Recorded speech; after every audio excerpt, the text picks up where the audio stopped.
Great. Well, welcome to the WHA Asthma and Allergies education session. Today, we're really lucky we have Kathleen Slonager here with us today. Thank you for joining us.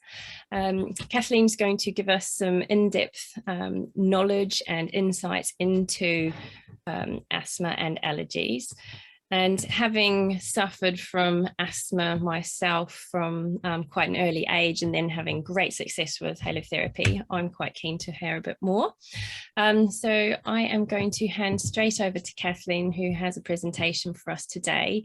If you have any questions, please do drop them into the chat or pop your hand up. Otherwise, we can cover those at the end as well. But we'll give you the floor, Kathleen. Thank you, Erin, very much.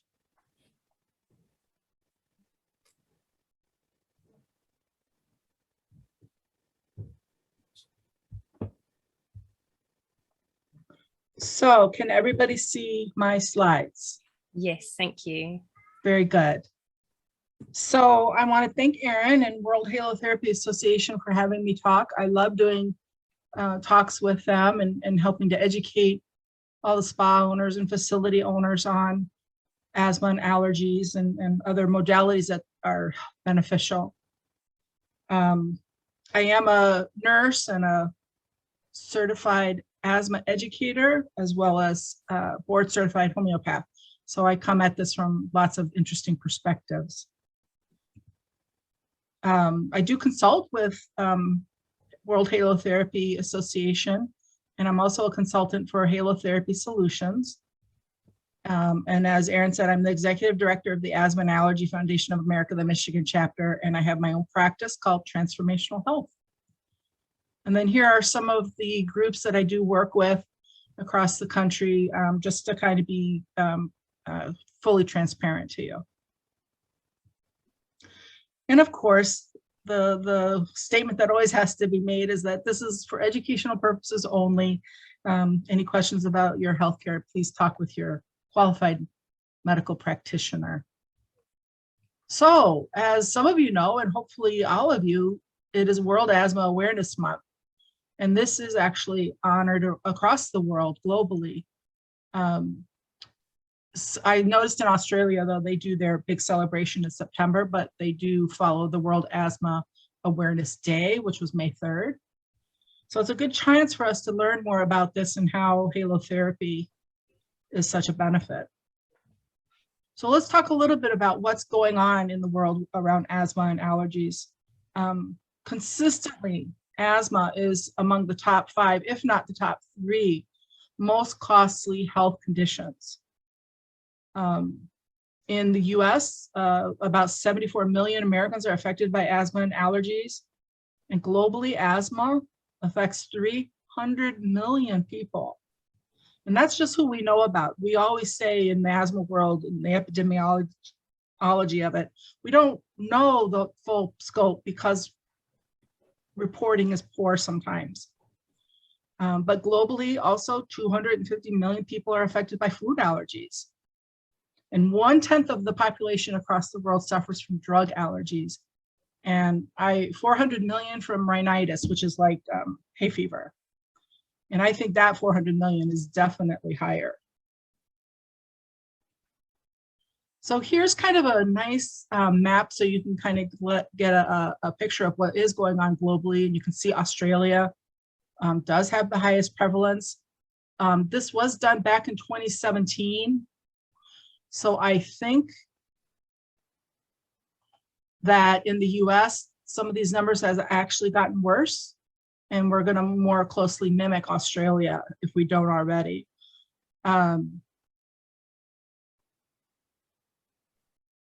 More asthma, unfortunately, occurs in low-income populations. I'm trying to move this box now so I can see better.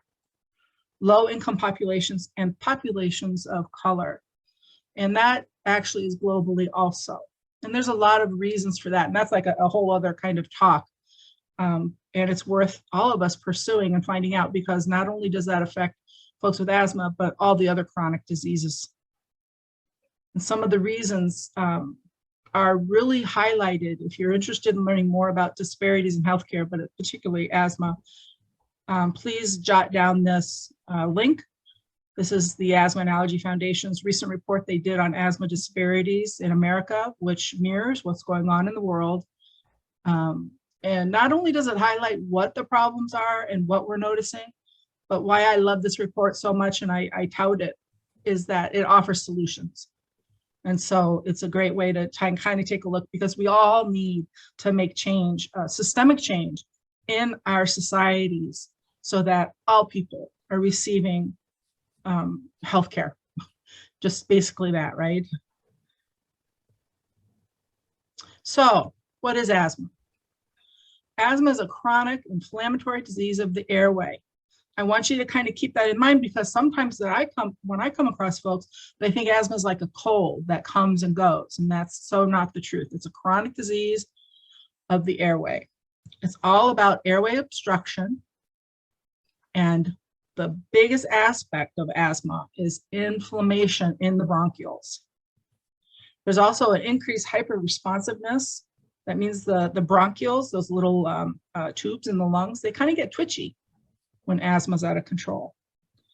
And then unfortunately, if asthma is left out of control and not well managed, airway remodeling can happen. And that's actually when there's like scar tissue built up in lungs.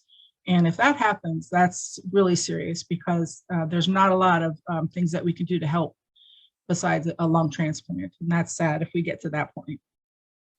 But here's a good graphic to show you what goes on inside the lungs. You can see this is what someone without asthma or other kind of respiratory illness, their bronchiole looks like. It's nice and open. The muscle bands are nice and loose and doing their job. But look at the person with asthma, how much swelling, the inflammation inside the bronchiole. And not much air can get in or out. And these muscle bands are getting tighter and tighter and tighter, and much more mucus is produced. So those are all the things that are happening and then cause the symptoms of asthma. Now, I stick this slide in because it is so important that we realize all asthma could be fatal, no matter if you have mild asthma or very, very severe asthma. So I hear people all the time talking about, oh, I'm not so worried, it's just a touch of asthma, or you know, they only get it once a year. But the truth is that you are likely to die from asthma at any severity level. And this was a study that was done, and you can see that even the most severe people with asthma and the most mild people with asthma had about the same mortality rate. So that's pretty shocking, and that's why it's even more important that people understand they have to get good control of asthma and take good care of themselves. So let's talk about some of those symptoms that I know we've all seen with asthma. But understand, somebody with asthma doesn't have to have all these symptoms happening, but these are just the more common ones that do happen. Sometimes people forget that that chest tightness is a sign of asthma out of control. And children especially, they won't really say, oh, my chest is tight. They'll say more like, oh, it feels like someone's sitting on my chest. So we have to really be cognitive and pay attention to words to describe these symptoms. And we know that asthma symptoms sometimes cannot be very, very bad during the day, but present at an increased level at night. And so we have to ask about that. If we want people to get better control, we need to ask about nighttime symptoms too. So what is asthma control? What does good asthma control look like? These next two slides are my favorite slides, because this is what somebody with asthma should be looking like. And when I go do my talks and I talk to folks and ask them, now, was this you? Is this how you are? Everybody's shaking their head going, no. So what is good asthma control? It means no coughing, no difficulty breathing or wheezing or that chest tightness, no waking up at night because of asthma symptoms, being able to do normal activities at work or play.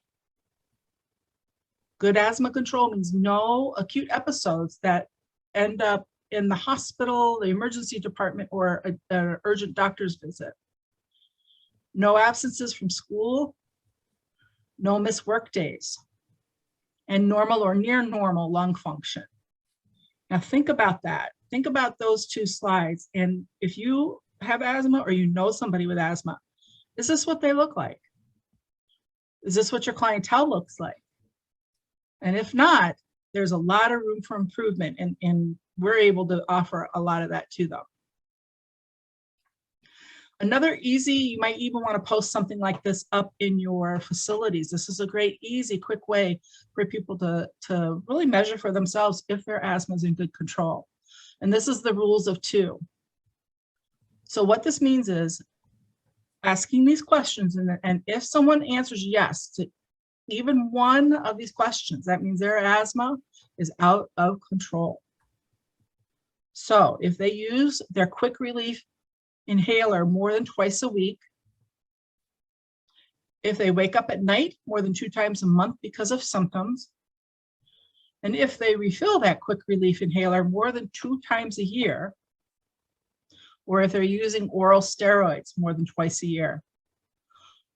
And yes answer to one of those questions means their asthma is not in good control. And again, when you ask people to reflect on their own condition, most of them are answering 2 or 3 yeses. So a lot of room to help people get much better control, right? So let's talk about some of the ways that we can do that.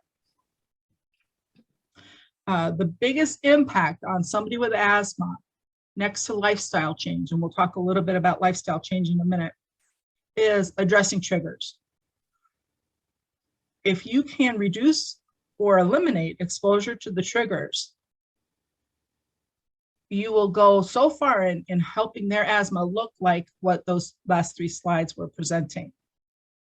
So let's talk about a few, and by no means in this talk that I can do today on Sunday afternoon am I going to be able to address all the triggers, but I'll give you a good link to a resource that does go through all of them. And keep in mind also, not every trigger is a person's trigger.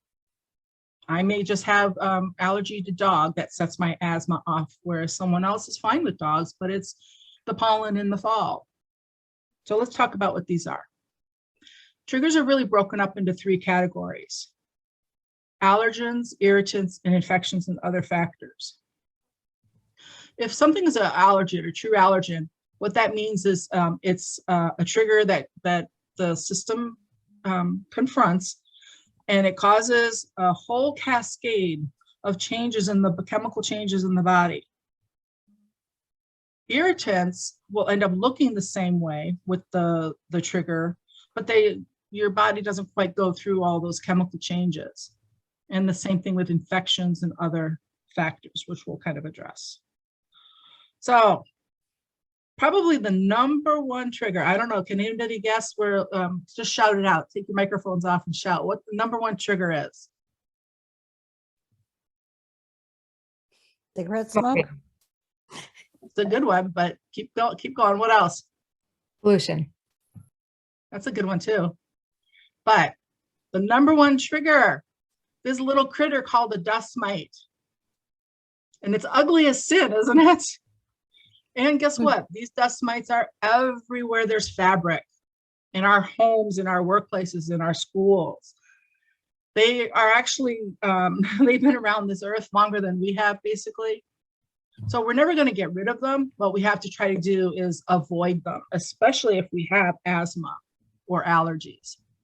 And I especially know that dust mites are a problem when people describe to me that they wake up in the morning really stuffy, you know, cakey eyes and lots of stuff coming out. That means you've been sleeping on the dust mites all night. So some of the biggest bang for your buck is actually doing pillowing and mattress encasements. It used to be when I was doing these talks, maybe even 10 years ago, I felt bad about saying this because these encasements were very expensive and actually hard to find. But now, guess what? You can find them everywhere. All the major stores, all the major, here in this country, we have like TJ Maxx and Home Goods, kind of secondary retailers. everybody's carrying some kind of mattress encasement and pillow encasement. However, I don't know about in other places in the world, but I don't advise buying things from like the dollar stores. I don't know if you have something like that in London or elsewhere, because we just don't trust those products to be allergen proof. So that's the number one bang for your buck is to encase. And these are things that zip around. They just don't slide in.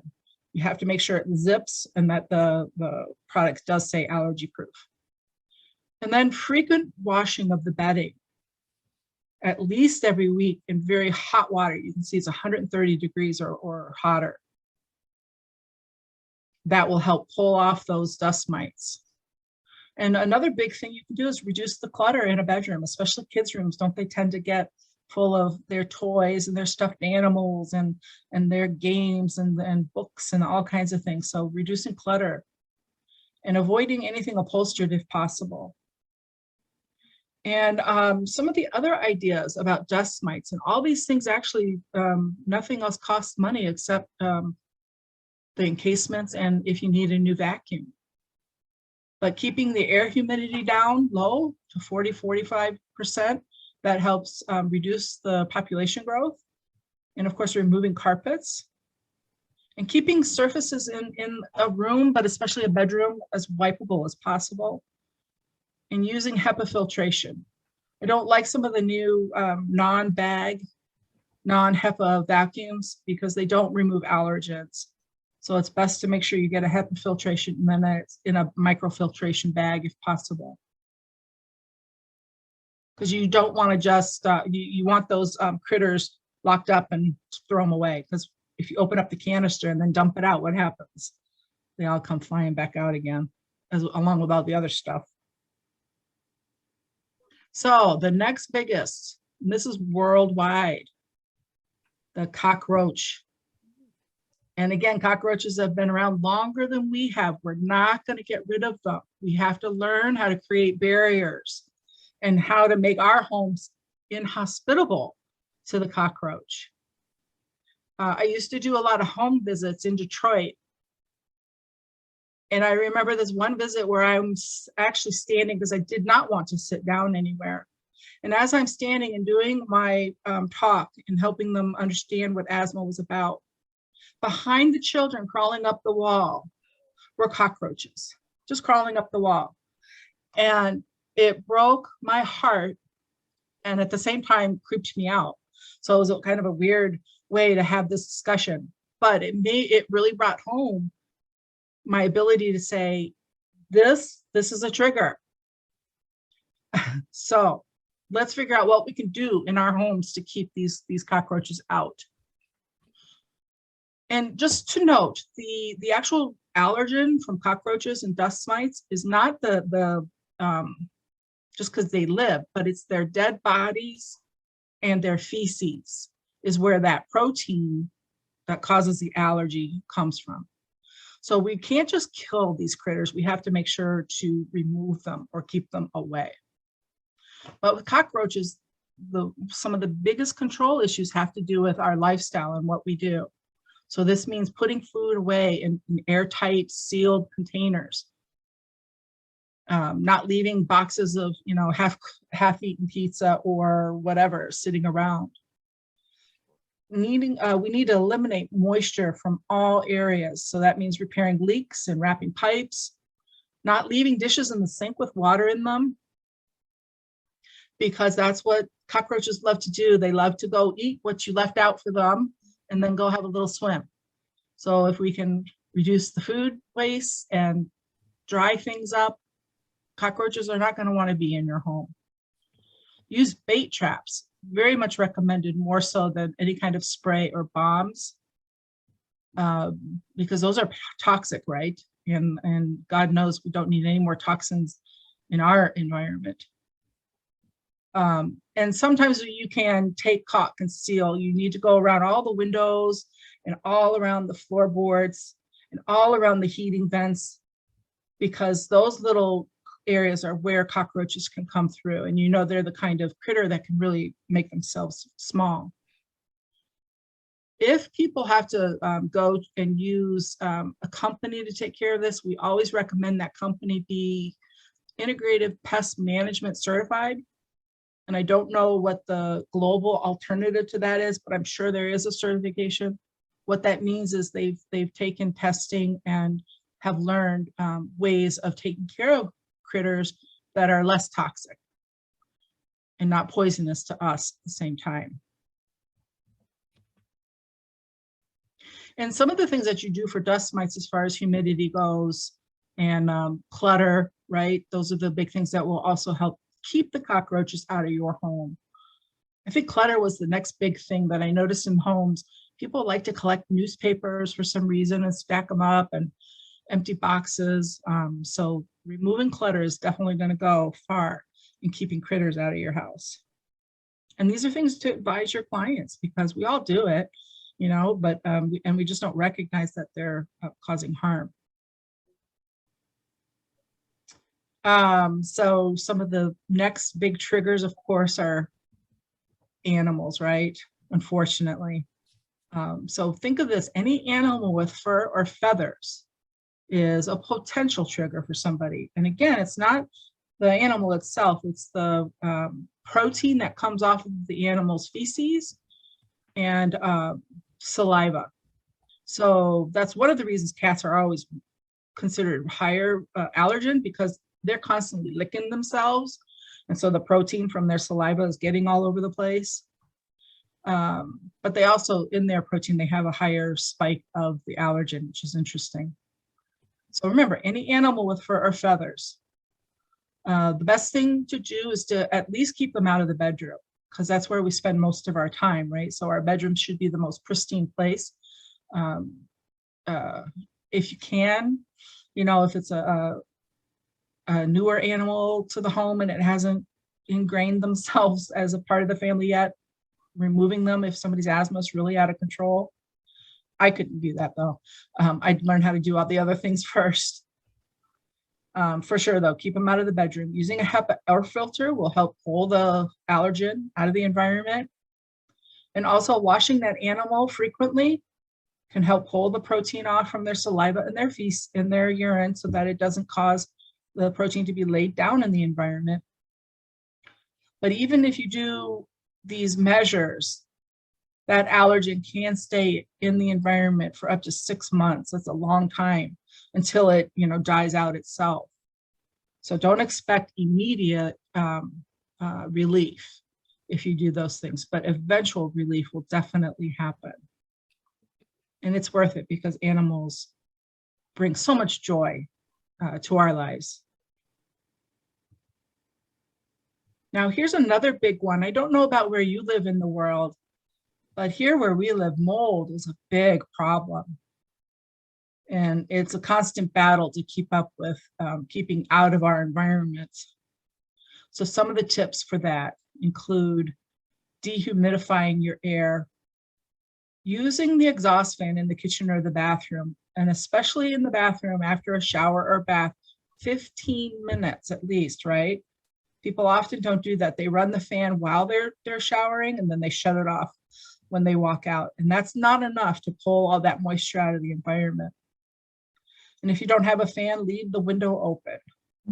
And I know some older housing stock doesn't even have a window or a fan in the bathroom. And so getting a fan of some sort will help. If you do see mold, right when it starts is the time to try to clean it, because at that point, when it's very young, you could actually just use soap and water and it cleans up pretty well. And remember to make sure your clothing is dry before you store it, because if it's damp, what's it going to do when it gets folded up and put away in a nice dark environment? It's going to grow some fungi for you. If you are the person with asthma, or you know the folks in your facility coming in, they can avoid that yard work because there's a lot of mold, especially in the fall. So it's a nice excuse not to have to do it, right? And truly, if mold gets old and it gets to be like this won't do with soap and water, you're going to have to use a little bleach, right? Which is really toxic, but it's about the only thing that can kill the mold spores. But what you can do to make it less toxic is 1 part bleach and 9 parts water. So get yourself a spray bottle of some kind that's clean, that doesn't have any other cleaners in it, because you know never to mix cleaners, right? But put 1 part bleach, 9 parts water. You can spray that on, let it soak in for about 10 minutes.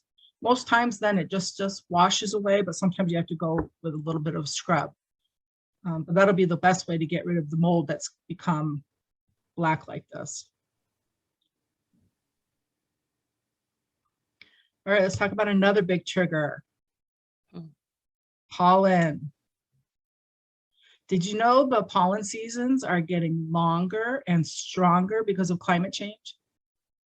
Isn't that sad? It was already pretty bad for people, and now it's become even worse. But pollen is a big one, isn't it? Probably that's the one that everybody in the audience would raise their hands. And it's typically worse in the spring or the fall. Some people have both. And in the springtime, it's the pollen that's coming off of the trees and grasses, and mostly. And in the fall, it's typically the ragweed. Pollen from flowers can be a trigger for folks, but it's not the big one that everyone always thinks of it as being. But here are some tips to help try to control that pollen. And here in this country, you can go to pollen.com and know exactly what pollens are coming out. And I think pollen.com is international, so you can put in your area and figure out what's going to be high that day. My weather app on my smartphone happens to keep track of the pollen, so I can just click on that, and at any moment I'll know exactly which pollen is bad, because not all pollens would bother a person, right? Just like not all triggers. So you can figure out what's worse for you. And then you can plan accordingly. So you plan your outdoor activities for low pollen times. Keep windows closed, use air conditioning if you have it. That helps keep that pollen out. And as do the air purifiers. If anybody in your household has respiratory illness or some kind of autoimmune, you really need to invest in some good air cleaners. More than one. These things will definitely help. Again, dry clothes in a dryer, not outside, because pollen is very, very sticky. And so if you're drying your clothes outside or your sheets, that pollen is just laying all over it. And then you're going to go sleep in the pollen on top of the dust mites. And so you have a double whammy going on there. So we don't recommend drying clothes outside. And for that same sticky reason, shower and shampoo after exposure to pollen. So if you've been out all day, or your kids have, or your clients' kids have, showering from head to toe at the end of the day is going to help remove that pollen from the body. Because just think of it, if they don't do that, again, pollen's sticky, then they go to bed, they're sleeping in pollen, and they're sleeping on dust mites. And so this is why these chronic inflammatory conditions keep happening. Makes sense, right? When you know. Let me make sure I didn't miss anything here. Very good. So those are some of the allergens, right? We talked about those categories of triggers, and those are some allergens. Let's talk about a few irritants. I'm sure most of you understand a lot of these, and they were mentioned when we were asking for ideas. So irritants, remember, will end up looking the same, but don't make the body do that full cascade of autoimmune chemicals. So irritants include smoke from any source. So this could be cigarettes, cigars, cannabis, candles, incense, barbecues, anything that makes smoke could potentially cause someone's asthma to get worse. And the thing about smoke is also it's affecting everybody's immune system. So if we're all trying to be healthier and less inflammatory, we want to avoid smoke in any form. And the same thing with air pollution, which is harder for people to avoid, right? I don't know if where you live, it's a problem, but here in Southeast Michigan, it's a huge problem. And we see the areas that are most impacted by air pollution are also the areas of highest asthma prevalence and, unfortunately, asthma mortality. So in the last 7 years, I've become a huge advocate now and I talk to legislators all the time about policies that positively affect human health versus money as the bottom line. If we don't start making these changes by 2050, you know, there's just not going to be, it's going to be a problem. So please, wherever you live, make sure to talk to your legislators when you see legislation coming up around policies for clean air and clean water. Other irritants include strong odors from any source. So this could be something like gasoline, most definitely cleaning products, right? And most definitely personal care products. And both of these topics we have a lot of control over versus air pollution, which we have less control over. When I'm doing talks and I know I'm going to be in a group, I don't use any kind of personal product that has perfume to it or smell. And in my own home, all of our products have been changed out for things that are clean and green and less toxic. So that's what I advise all my clients to do if they really want to get to an anti-inflammatory state. Yeah, and you don't have to do it all at once and, you know, spend a horrible amount of money, but every time something runs out, promise yourself you'll replace it with something that's clean and green and less toxic. And again, this stuff used to be hugely expensive, right? And you'd have to go to specialty stores, but you can get excellent products at every store now. And for sure online, right?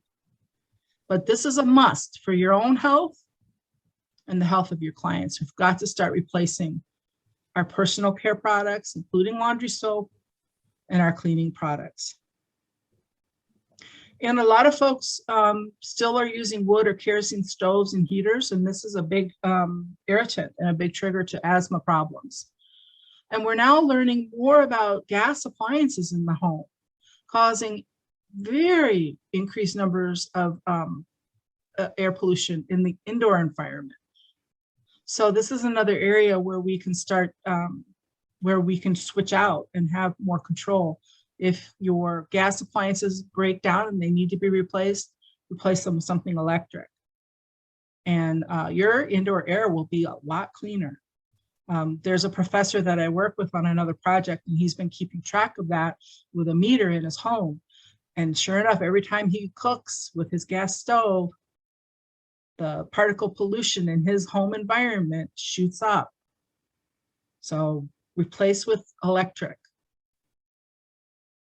A lot of stuff we can do, right? Mm. Now look, here's a great resource. This is what I told you about earlier it covers most triggers that one can come across. So kind of jot this down. And if you forget or didn't get it, just let Erin know, and she can zoom me an email, and I'm happy to supply it again. But it's kind of cute because you can go through this home checklist and it'll give you ideas. But also on the page where you have this little graphic will be a link to click on the checklist. And that checklist will go through dozens and dozens of triggers and how to mitigate them. So that was a lot of talk about triggers and what asthma is. Why don't we address any questions before we move on to talking about medications? Are there any questions, comments, personal stories? Can people develop asthma at any age? Yes, because think of it, asthma is an autoimmune disease. And your immune system can be adversely affected at any point in your life. But yes, for sure. As a matter of fact, the biggest group of asthmatics in this country are women now over 40. Oh. What else? Well, I haven't used an inhaler for 4 years since using halotherapy. It only took about 3 to 4 weeks of regular sessions and no more inhalers for me. So I was sold straight away. And it's quite interesting, the sleeping conditions one. And and also maybe the mold side of things, because when I lived in New Zealand, I didn't have as many issues. And then when I moved to the UK, I also started to get lung infections as well. But also, since I started using halotherapy, I haven't had a lung infection either. So there's something to be said there for sure. Absolutely. Yeah. So. Yeah, good. I'm glad that you have had that experience, especially doing what you do. You're able to really help people understand the impact of their choices that they can make in their homes. So that was a question I had, if we're going to address any specifics about what the halotherapy does for asthma. Sure. I have some discussion on how halotherapy will benefit, and then for sure follow up with Erin, because she has a host of educational materials that you can use for your facilities. One thing I do with my clients is I have the peak flow meter, that if they are unsure how they're performing as far as their halotherapy treatments, we often do this when they start, and then I'll do it after a couple of weeks as well. And you can buy these little wee cardboard tubes that are disposable, and these are super easy to clean. And I would say 95% of people are really, really impressed at how much their peak flow improves following using halotherapy, and the comments that they get or give as far as not needing their inhalers as much, especially children, which is so nice to see. You know, Yeah. that's what makes it all worthwhile, isn't it? When you can hear the stories that the children have gone to school and they haven't had to use their inhaler during playtime. Absolutely. And caution on using peak flow meters in the time of COVID. Unfortunately, even with disposable tubes, it's not recommended. We're not recommending it in this country at all, because people can breathe back in. They're not supposed to on a peak flow meter, but they do, and they could be inhaling the virus. Yeah, no, with clients, I will always try and advise them, like generally if they are asthmatic, they'll already have their own peak flow. So what I suggest they do is make sure that they've had a recent reading before they come and start, and then make sure that they track them, because they have these special charts that you can track your peak flow, which they're encouraged to do, aren't they? So that you can see what's affecting things and not. And it's really nice to see them when they bring their charts in, or they might take a photo and say, wow, look at this, how it's improved over the time. Yeah, excellent. And peak flow meters are very inexpensive, so people should be able to pick them up. Yeah, it's less than $20.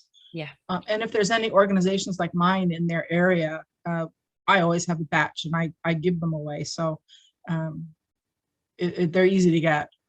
That's for sure. Good. Erin, do you think pulse ox finger? Pulse ox? Oh, the oximeter. Yeah, the oximeter. The oxygen ones. Yeah, I give those to my clients to use as well. I don't think the asthma people necessarily have low oxygen as much as maybe my post-COVID people do. Exactly. It's quite interesting. I would say most people come in with 97, 98, 99%, but the post-COVID, some of them are 92 to 94. But what I've started doing is I've been taking their oximeter reading at the beginning of the session and then doing it at the end of the session, and often it will go up a couple of percent. So it may not just be the salt therapy, but it's also them concentrating on their breathing and relaxing as well. Very good point. Other comments, questions? All right, good. So let's spend some time talking about asthma medicines, but I just want to point out to you, we just spent about 40 minutes talking about all kinds of stuff that don't even have anything to do with medicine yet. Isn't that interesting? So if we can help take care of those other things, we need less medication. But when you need medicine, you do need medicine, and it should be honored that way. So asthma medications, there's so many of them, and I would never expect anybody, I don't know them all and all their functions, but there's kind of a couple of different categories to keep in mind. Asthma medications are kind of broken down into quick relief and long-term control. So quick relief is that medication like albuterol or Ventolin. They're meant for use in emergencies, or if someone has exercise-induced asthma. It's real short acting. They only last about 4 to 6 hours. People often only use their short acting medication, so that means they're overused. Remember the rules of two? Two of those questions had to do with whether or not you're refilling your short acting medication, and if you're using it more than twice a week. So it should be reserved for emergency use, or if you're an athlete or a sports person, you might be using it before. Unfortunately, still, asthma quick relief medication is also overprescribed. Oftentimes, that's what the primary care doctors will do is just prescribe that quick relief and say, go home and use this when you need to, or as needed. And then people end up just using it every day, which is not good because the quick relief medication doesn't take care of the inflammation. Remember we talked about inflammation, that's what asthma is all about. So it's the long-term control medications that do take care of that inflammation, as well as the muscle tightening, which that's what quick relief does for sure, is just release the tension of those muscles. So long-term control medication is supposed to be used every day or more frequently. It's used to control asthma instead of just relieving it. And it needs, there's some new guidelines out now that are kind of changing this particular bullet, which this said needs to be taken every day or not effective. And in some of the newer guidelines, we're finding that that is not the case anymore. So I'll talk a little bit about that when we move up to that category. These are often underused and underprescribed. And a lot of the controller medications are under the inhaled corticosteroid category. The other category of medications here are oral corticosteroids. Those are the ones that you take by mouth. And these are supposed to be used for only short periods of time. And if you remember back on the rules of two, one of the questions was, do you use oral corticosteroids more than twice a year? And I don't know about you, but when I ask that question, people are like shocked because they're using them every month. I don't know how it is where you are, but that's just craziness. Oral corticosteroids are hugely filled with side effects, and they go systemic. So they go from your brain all the way down. Whereas if you're using an inhaled corticosteroid, mostly it just goes here. So it's a good point of education for folks. Now there's a new category of medications for people with asthma and other autoimmune issues like eczema. These are called biologics, and these are injectables. There's some names there. I'm not even going to try to say them. But guess what? They're very expensive, and not all insurances are covering them yet. But I think in the short order, they will start. Because these medications target the actual molecules that make somebody have asthma or out of control eczema. And what we're finding is once those molecules and those cells start calming down, then you don't need as much medication, either inhaled corticosteroids or quick relief. And for sure, then you can lower how many times you're doing the biologic injection. So it's kind of, you know, in an interesting field. And I think if you haven't heard of them and you have very severe asthma or know somebody with very severe out of control asthma and they have done all those other things we talked about, it could be an option for them. But let's talk about some of those inhalers, because there's a lot of them and they're not all equal and they're not all the same. Some inhalers come as a meter dose inhaler, and these are the propellant-based ones. They have something pushing them out. These could be quick relief or long-term control medications. It's my advice, as well as many asthma educators and physicians, that all meter dose inhalers are used with a spacer or holding chamber. And I'll show you some pictures of those coming up. Because, let me tell you why. These meter dose inhalers, that medication comes out so fast. One of the pharmaceutical reps told me, it's so fast, it's like a bullet. So how is anybody, let alone a child, supposed to coordinate getting the deep breaths in and getting that medication to go from their mouth down into their lungs? Most times with these MDIs, it ends up going to the back of the throat and gets swallowed and goes to the stomach. And I'll show you in a moment about a spacer and the difference. Because what that spacer does is slow down the medication enough for somebody to inhale it in. There's some new inhalers out called breath actuated inhalers, or BAIs.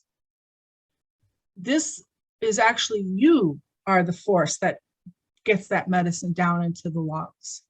So sometimes they're not great for people who don't have real good lung capacity or aren't able to take that really forceful deep breath. And it does, if you're used to using something like this, it takes a little bit of getting used to. Sometimes all of these medications need to be primed. And that just means kind of a wasted dose just to kind of get that medication. Like, I don't know if grandparents ever talk about priming the pump of the water pump, right? You got to get it going a little bit. So sometimes these kind of inhalers do need to be primed. It's always individual based on the medication. Now there's other kinds of inhaler devices. Some are called dry powder inhalers, or DPIs. Mostly these are the disc, but there's other dry powder ones. The medicine has no aerosol proponent. It's actually a powder that's in here, that once this is engaged, the powder breaks, and then you have to breathe it in very hard to get that medicine down into your lungs. So it is like that breath actuated inhaler we saw before. And of course, these also need to be activated to, and I don't know what they mean by prepared, sorry. Another kind of inhaler, and this is a newer one, it's called soft mist inhalers. These are really great because it's almost, once you engage the medication, it comes out in a mist, and it's very easy then. It's very slow, there's no propellant behind it, and it's very easy then to take that deep breath in to get that mist down into the lungs. The only problem with these, I find, is that they're a little confusing to engage because you have a separate canister you have to upload into the big canister. So for some people, it could be a little confusing, and there could be some dexterity issues with that. But my mom used to use something like this, and it was confusing for her. So I just made sure I was always there, you know, before the month was out to refill it for her and put that new cartridge in, and then it became not a problem. Now I'm going to show you this next slide, and don't be shocked, but goodness gracious, there's so many medications out there, right? So by no means would you be expected to understand or know any of these. And like I said, I don't, but just understand there's categories, and categories have to do with what that medication does. The short acting does nothing for inflammation of asthma, and the long acting does nothing for the inflammation, but all these other kind do. But you can see they've included some of the biologics down here, the newer biologics, and some of the combination. They're now combining medication. Well, they've been doing that for a while, but there are 2 or 3 different kinds of medication in one canister, which makes it really convenient, right? But my whole thing is, if we do all that other stuff about trigger reducement or avoiding them altogether, and if we do some lifestyle changes, guess what? You're not going to need as much of this, or maybe even at all. So it's always something to keep in mind, right? But never ever advise somebody to get off their asthma medication. Always advise them to talk with their healthcare provider, and that you're there to guide them along with a healthy lifestyle in order to then be able to reduce or eliminate their medication. But it's always up to the prescriber to do that, not us. Now here's some pictures of those spacers I talked about that, remember, all MDIs should be used with some kind of spacer. And they come in all different forms. Insurance companies typically cover them, no problem, but they're very inexpensive to get, $10, $20. But you could see the MDI goes in the end. You spray the medication in the holding chamber. It actually stays in the holding chamber until the breath brings it in. So this allows that medication, that bullet, remember coming out so fast, to sit in here until it's breathed in. And you can see this is probably a 2-year-old, and he's using his holding chamber with a mask, no problem. Maybe he's going to take 2 or 3 or 4 breaths to get all that medication in. A little bit older person would need 1 or 2 breaths and doesn't need a mask, but it holds the medication in there until they can breathe it in. I advise everybody who's using some kind of MDI, they must use a holding chamber. And there's now a portable one that's really cool. It's called Light Air, Lyteaire. And it's a flat piece of cardboard, actually. And then you just pop it open, and it has valves in it, and use it just like a regular holding chamber then. But it's easy to carry. That's what makes it nice. Now here's a graphic that really drives home the reason why a holding chamber or spacer is so necessary with an MDI. So you can see MDI going in the mouth. Look at where most of it ends up, in the mouth. They swallow it down into the stomach. But when you use that MDI with a spacer, most of it, look, is getting into the lungs where it's needed. So that's the big reason. Thank you. And in the area that you live, organizations like mine will have spacers also. Like I have the peak flow meters, and I have spacers that I give away for people who can't afford them or their insurance doesn't cover them. So people should not be going without. Now, I don't talk a lot about nebulizers. And I'll tell you why. I don't like them. They're not a very good delivery system of medication. Most of the medicine usually ends up on the face and in the hair. And there's not that many kinds of medication that you can get in this form to be able to use in a nebulizer. And if you remember back, if you use this holding chamber, anybody, even a baby, can use an inhaler with a holding chamber. So really, I say nebulizers should be reserved for those who are so uncoordinated or sick that they just can't manage doing that holding chamber breath in. But you have to take really good care of them. The tubing has to be cleaned frequently. The medication cup needs to be cleaned all the time. And understandably, there's only 1 or 2 kinds of medications that can go in there. So it's not the greatest thing in the world, right? Now, everybody who has asthma, food allergies, should have what's known as an action plan. These action plans help patients, clients understand what medications they're supposed to take and when. They're personalized. You can get them in multiple languages. It's kind of like a game plan for people with asthma, so they understand their medication and when to take it and when there's an emergency happening. I know you can't see it on here, but in these areas, there's the green, the gold, the red. In the green area, the symptoms are everyday medication. Nothing's wrong, everything's going well. Here's what you take every day. In the yellow area, you're starting to get symptoms like cough and wheeze. Maybe you were up at night. Maybe someone's having chest tightness. This is the time that something extra is needed. According to the physician or the nurse practitioner, they wrote in here, something extra is needed, take this extra stuff, and we'll drive you back into the green zone. The red zone is very severe. That's usually where people are having very difficult time breathing. They might be gasping for air. Children might have those retractions in between their ribs. Blue and gray fingernails. That's an emergency. So here's where the prescriber writes in the emergency medication to take, and it's always on your way to the emergency department of some kind, right?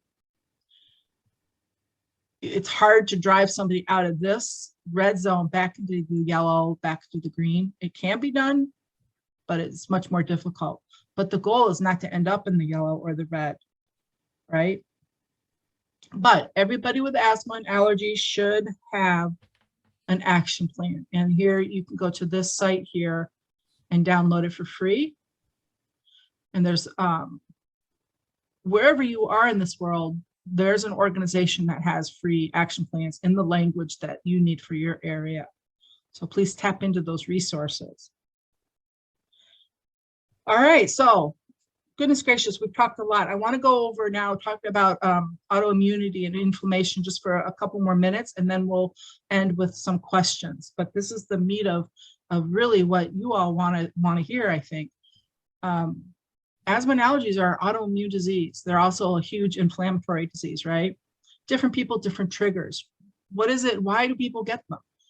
We think of everything we eat, drink, touch, smell, and inject. Those are all the things that have a potential to cause us to be in an inflamed state.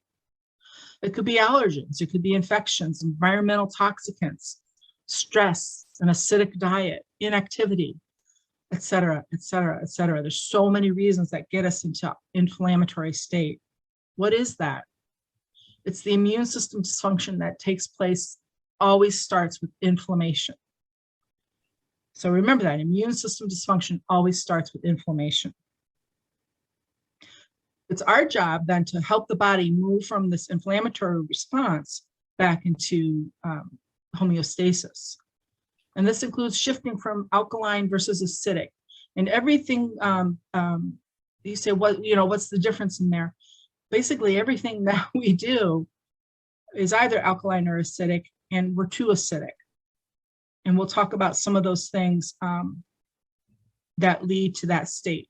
But an acidic state also leads to an inflammatory state.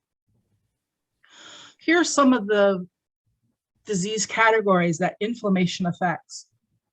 And really, most chronic illness is caused by inflammation of some kind, whether it's in the brain from the cytokines, and we heard a lot about that during COVID, whether it's in the lungs for asthma and allergy, the GI tract, the kidneys with more cytokines, the bones, inflammation disrupts the repair that bones naturally make, skin, thyroid, everything. And another reason to keep this in mind is our children. Our children are sicker than ever before. And this is a chart from 2014. So imagine what these statistics might be today. And why, number one is cancer. That's the number one reason children are dying. That just shouldn't be happening. So this is another reason why we do what we do, right? Why you want your facilities, your salt rooms, your salt caves, your salt booths, because that brings inflammation down. More than half our children have some kind of chronic disease, and some of them have more than one. This is worldwide. And it's just increasing, isn't it? So we have to think about, again, everything we eat, drink, touch, smell, and inject affect our inflammatory response and our immune system response. Now, how does halotherapy help? Again, I'm going to just give you quick bullets, but Erin is the one to turn back to, the World Halotherapy Association. She has a host of resources available to you to help you understand. But halotherapy actually triggers an anti-inflammatory and anti-allergic response in the body. There are studies, many of them, that have been done to show that this is happening. Halotherapy's mechanism of action include mucolytic, antibacterial, anti-inflammatory, immunomodulating, and hyposensitizing. And lowering the inflammatory response means healthier immune system and less chronic illness. In a nutshell. Here are some of my sources if you're interested. And there's my contact information. If you have any questions that come up next week or something you're thinking about, shoot Erin an email. and then she can bring it up with me, and I'm happy to address them. I'm going to stop sharing my screen now so we can see each other better. And we can have a quick discussion and answer any questions or comments. Thank you, Kathleen. That was really, really informative. I certainly learnt a few things there. I won't hog the questioning. So if anyone's got some questions they want to ask, please unmute yourself and go ahead. Maybe. Hello. Well, okay, I'll go then. So when we see people coming into our SALT facilities, most of you, well, hopefully all of you are doing some kind of pre-screening disclaimer form where they need to read the information and also don't hold you liable for any reaction that may occur during the treatment. But from an asthma point of view, Kathleen, is there any reason someone should have a reaction to halotherapy? I can't think of any. I haven't heard of any anecdotally. The only thing I can think of is if the facility, the practitioner put too much salt in and then that salt lays on the skin versus, you know, being able to get into the lungs. But I haven't even heard of that either. No, I can't think of anything. No, I haven't had any negative experiences from anybody that's visited my salt room. Whilst I tend to, anyone with like chronic asthma, I will reduce the amount of salt for their first session to make sure that they don't have too much or have maybe a response to that, the high levels of salt. And then if they're fine with it after their first session, then I'll increase it on the second and then back up to normal on the third. Good idea. Yeah. But most of them actually that go into the salt room will come out and saying that they don't feel that tightness in their chest, or they can just breathe that little bit easier. Yeah. I don't know if anyone else has some stories that they want to share or other questions. Hi, this is Kristen. Hi. How are you? Yeah, good. Good. So I have a quick question, and unfortunately, I don't have the ability to turn my camera on right now. But you had mentioned twitchy airways, or where there's airway remodeling with scar tissue, etc. And I had read at some point that people that are more in acute situations, that halotherapy might not be the best. Can you speak to that at all, or maybe that was misinformation? Yeah, I'm not quite sure, because if somebody's in an acute situation with their asthma, that means their asthma is flaring up. They shouldn't be going to a salt room. They should be following their action plan, or at least talking with their doctor, because acute means you're very symptomatic. Now, if they've done that and talked with their doctor and they're having a hard time bringing the asthma back into that green zone, then doing what the physician suggested, plus going to a salt room of some kind, is actually beneficial. Mm-hmm. Because that's what you're trying to do. It's it's hyposensitivity, right? It's anti-inflammatory. That's what you're trying to do when you're dealing with an asthma episode or an asthma attack, is reduce all those things. And that's what the salt booth can do. But as long as they, I wouldn't say to somebody, oh, you're having an asthma attack, oh, go run to the salt booth. No. Right. Right. And there shouldn't be anything in it that exasperates the symptoms. There should not be, no. No. Disanka, there's also, she's mentioned, in my experience, a young lady about 16 has asthma, and the doctor said to her parents, no halotherapy because she might get an attack. I would probably say that is just not knowing about halotherapy, really. Not knowing the specifics and not understanding what halotherapy really is. So they've probably just erred on the side of caution rather than to give any advice at all. I agree. So anybody else?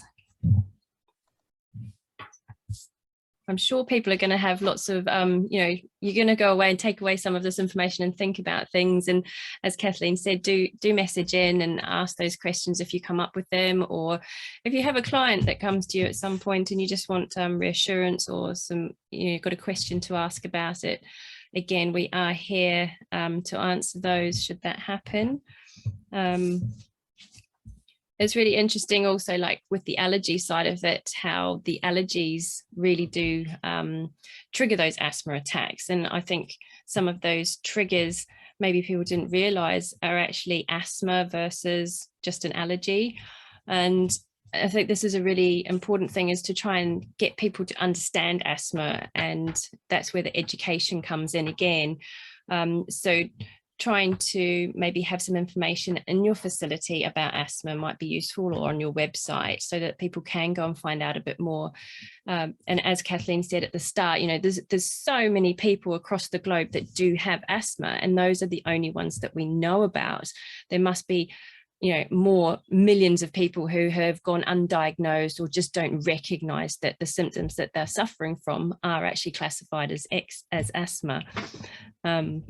Yeah. So it'd be worth, just having that information there if people want to reach out, or if people come in and, you have that initial discussion with them when they're coming for their first session, and that they're, mentioning some of these symptoms or triggers, and something kind of goes in your mind like, oh, that just, that could be asthma. Why don't you, investigate that further? So we're more than kind of a SALT facility. We can give people or encourage them to dig a little bit deeper. And again, we're not there to diagnose or tell them that they have something, but it's more about kind of raising attention to other information that they could go and seek.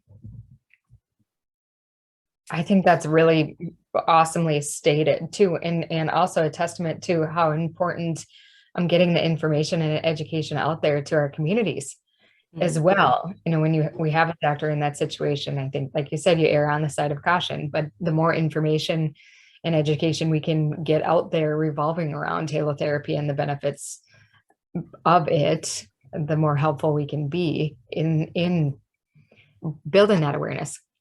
Absolutely. And I think another really positive thing that we can encourage in our facilities is the whole breathing and meditation and relaxation, because when someone does have an asthma attack, or maybe feels a bit more stressed or can't breathe, they can then start to draw on a breathing technique to help calm and de-stress a little bit, because that can actually make the world of difference in someone's response to an asthma trigger, especially children as well at school, being able to deal with it rather than being scared of it. If we can teach them how to control their breath, having these tools to hand can only be a positive thing for them.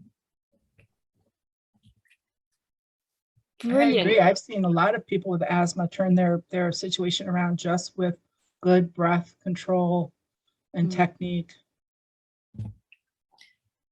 Brilliant. Well, I know everyone has given up their Sunday to come and join us today, so I won't hold on to any longer. I really do appreciate you tuning in, and thank you so much to Kathleen for giving up your valuable time and all your experience and knowledge surrounding asthma and allergies. You are a fantastic addition to our advisory board, so thank you so much for supporting us. You're very welcome. Thanks.